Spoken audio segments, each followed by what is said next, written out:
What's going on, guys? It's the Bag of Tricks here. Welcome back to another video. So in the past, I have made videos on how to hit rails, but today I thought it would be useful to go over 7 common mistakes I see when people are working on learning their rail slides for the first time. Rail slides can be complicated tricks, and there's a lot of small things that if done slightly incorrectly will make them difficult to land. So if you're struggling with rail slides, I hope this video can help. And if it does help you get those rail slides on lock, please leave a like and also be sure to subscribe for more future videos like this one. Let's hop right into it. Alright, so the most common and most painful mistake I see people making is not getting their weight far enough forward when landing on the rail, resulting in a slip out. To keep things short, when you land on the rail, if too much of your weight is on your back foot, you're going to slip out. So really focus on landing on the rail with slightly more weight on your front foot than your back. If you're really struggling with this still, check out the video linked in the corner right now, which goes over a few good drills to practice this weight distribution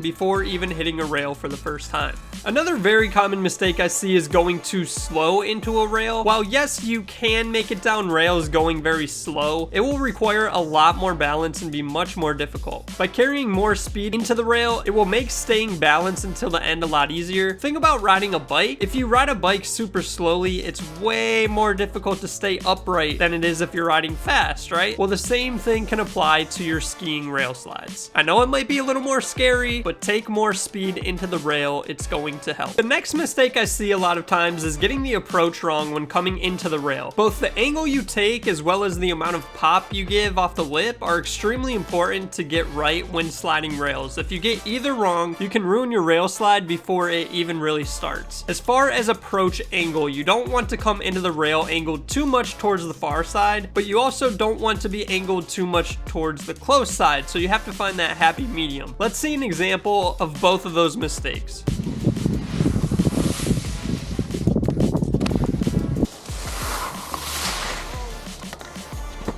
When you're approaching the rail, you don't want to take too much angle into the lip, as that will result in you most likely falling off the far side, but not enough angle will cause you to slip off to the near side. So how do we fix this? Well, a good thing to think about here to help you get this angle right is to try landing a few feet down the rail from the lip. We just talked about going faster into rails, and that is going to help with getting the angle right as well. By purposefully trying to land further down the rail, you're getting your momentum going more parallel to the rail, which is what you want. But just because you're landing further down the rail doesn't mean you want to pop a lot more. Obviously, we want to pop enough to not catch our tips, but we also don't want to pop too much, causing a violent landing on the rail that can throw off our balance. Try to get the pop so that when you land on the rail, there isn't much impact at all. Mistake number 4 has to do with how much rotation you're doing off of the lip. Rotating your body too much is going to cause you to keep spinning once you land on the rail, most likely resulting in you falling off the rail to the far side or landing switch and splitting it, skiing backwards, which is always scary and never fun, and not rotating enough will cause you to slip off the rail on the close side. We really want to contact the rail at exactly 90 degrees of rotation, but we also want our spin to be stopping right as we land on the rail. We don't want to throw the spin really hard and hit our feet on the rail at 90 degrees rotation and keep rotating. We want our rotation to be slowing down and stopping right at that 90 degrees. Mistake number 5 is not bending your knees when you land on the rail. A lower center of gravity is going to make it much less likely that you slip out, and it's just overall going to put you in a more athletic stance that will generally make any ski trick easier, not just rail slide. So it's always important when doing a ski trick to keep those knees bent, keep them soft, and be in that nice athletic stance. So stay low, keep the knees soft while you slide. It looks good,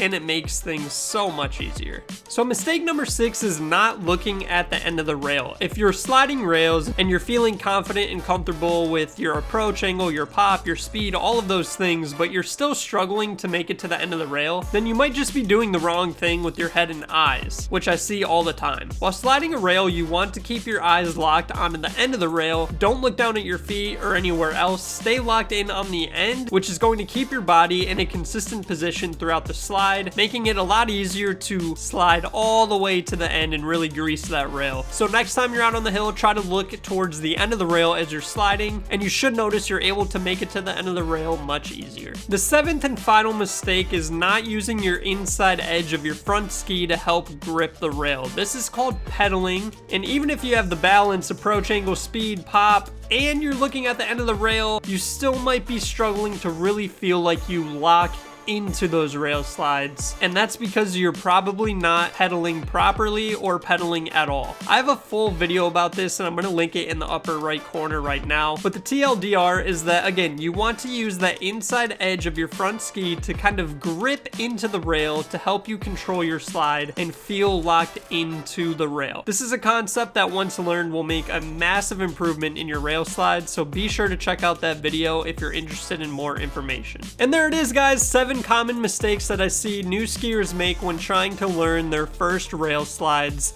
If this helped you, leave a comment down below, and if you have anything else that you're struggling with that you don't think this video covered, again, leave a comment down below and I will get to those as soon as I can. I hope this video helps you guys. I hope you guys start greasing rails because rail skiing is so damn fun and I want all you guys to be able to enjoy it. Again, thanks for watching. I'll see you in the next one, guys. Peace.